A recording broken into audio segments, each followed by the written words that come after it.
And the Right Advisors is a direct result of our last book that was published called Climb. And Climb is a wonderful collaboration that we did with Women in Technology, highlighting some of the talent in Atlanta in the technology community. So what happened is I was working with my publishing company. We were producing materials for healthcare professionals in the area of oncology, and I was looking for a buyer. I wanted to get out of that space. Sandy Hoffman, who is the president of Women in Technology, offered me the chance to work on the Climb book, and I jumped at it. And we produced the book with wonderful results. We sold over 1,000 copies in the first 6 weeks. And during that process, I got to interview a lot of those women. And those women really voiced to me that they had more than 1,400 words in them. They really wanted to write a book themselves. So we thought about how we can make this happen. I have a background, as you say, as a consultant. I have a background as a project manager. And of course, owning a publishing company helps too. So when you're trying to write a book, you need all those skills. And it was a perfect match to create the company called Right Advisors. Well, Right Advisors works in the nonfiction spaces of business, biography, and health and wellness. So 90% of our clients are working professionals in their field that want to enhance their careers.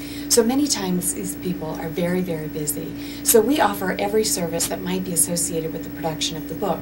We help in composition, we help in editing, we help in illustration and graphic design, and then of course production.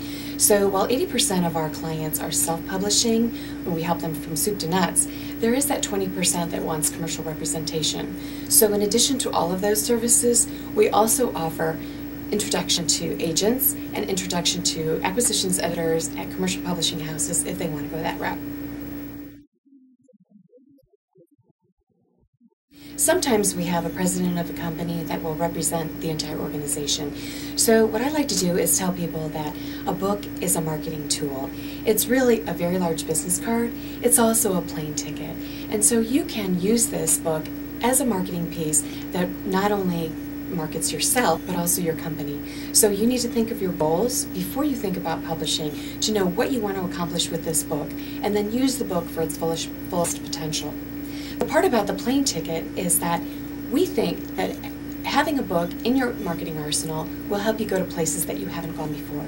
So maybe you'd like to be on the speaking circuit, maybe you'd like to approach a new industry, or maybe you'd like to just add a few more clients to your client base. An introduction through a book is a great way to do that.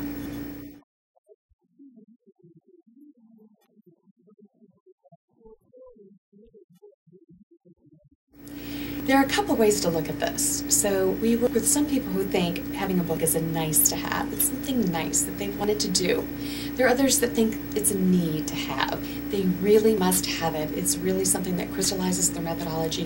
It adds a lot of credibility to them as a person, to them as a professional. It's really a nice line on the resume. And so we obviously tend to gravitate to those who need that book and really have the commitment already established in their mind. For those that look at it as a nice to have, we think about what, again, are their goals and what they want to do in their life.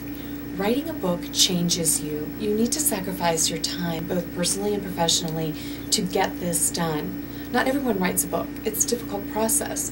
And so what we say is the end goal of writing a book really going to accomplish what you wanted to accomplish? And is the timing right? Because sometimes it's not right. And we talk about making sure that this book is the actual vehicle that you really need. I mean, there might be some times where you really need white paper, or you might need a webinar, or you might need some other marketing tool that will accomplish the same thing. But a book is more permanent, a book is a legacy, and a book is something that really requires the energy to create that. So it's not to be taken lightly, and those are some of the things that we say to people considering writing a book. I have a wonderful set of clients right now. We have professionals in business and in medicine and in law. We also have some entrepreneurs who have a lot of different industries to represent, but we focus on those that really have some unusual methodology or some advances on a current methodology that people want to learn about. The general public reads nonfiction because they want to learn. So we want to take on projects that are exciting, that really look at things a new way and really enhance the reader's repertoire of things they can do in their own lives and bring those lessons back to work and make them more effective. Well, thank you for asking that, because I mentioned before that we have a whole range of services, and of course I can't do all of that myself. I have a wonderful team that works with me, and we have a pool of talent that we have both nationally and locally to draw from. So what we do is meet with our clients and understand what their needs are. As I said before, most of my clients are working professionals. They have day jobs, so they dedicate part of their evenings or part of their weekends to these projects, and they need people to help them. So that may be a ghostwriter, that may be an editor, that may be a graphic designer, and then of course there's the production house that will ultimately be the printing partner. So once we identify what the goals of the client are, we also identify what he or she is capable of contributing. So most people who are good writers are not good illustrators, and no one is their own good editor. So we try to make sure that we have talent lined up that matches their goals and that works well with their personalities and put them together. So in order to do this, we have to build a talent pool. And I've done that trying to coordinate with a lot of the different associations. So there are associations for writers and ghostwriters and illustrators. And then of course the local talent here, the Georgia Writers Association and so forth, just the National Speakers Association, the Georgia chapter, wonderful set of talent, wonderful set of clients. I really enjoy working with a variety of people, but what's very important to me is to be able to provide all of my clients with a certain level of quality so that the end product is something that they can be proud of.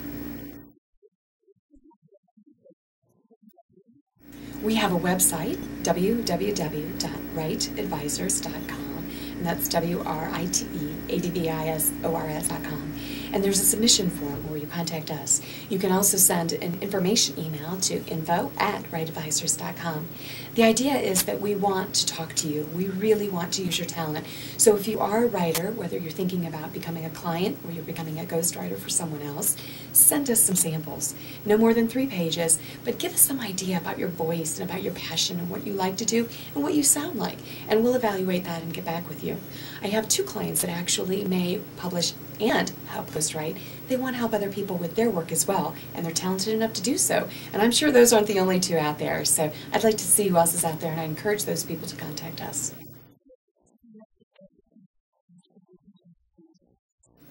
This is January, and a lot of people are looking at, what do I want to accomplish this year? What kind of New Year's resolutions can I build? And there are many people that have writing a book on their New Year's resolutions.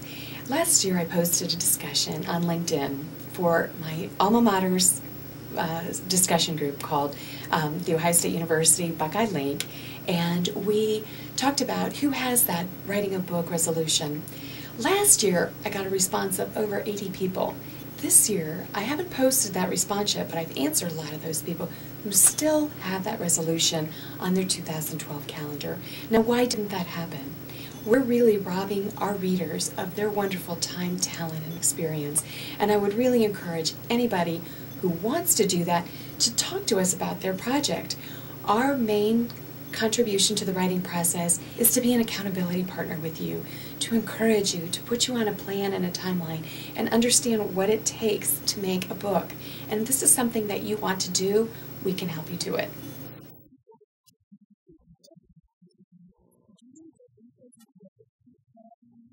Well, I'm still involved with Women in Technology, which is a wonderful organization, and as I mentioned earlier, we wrote the Klein book for that as a flagship publication.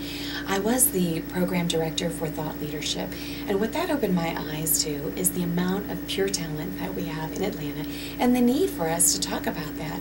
So there's a beautiful marriage between my position there and my current role in Write Advisors.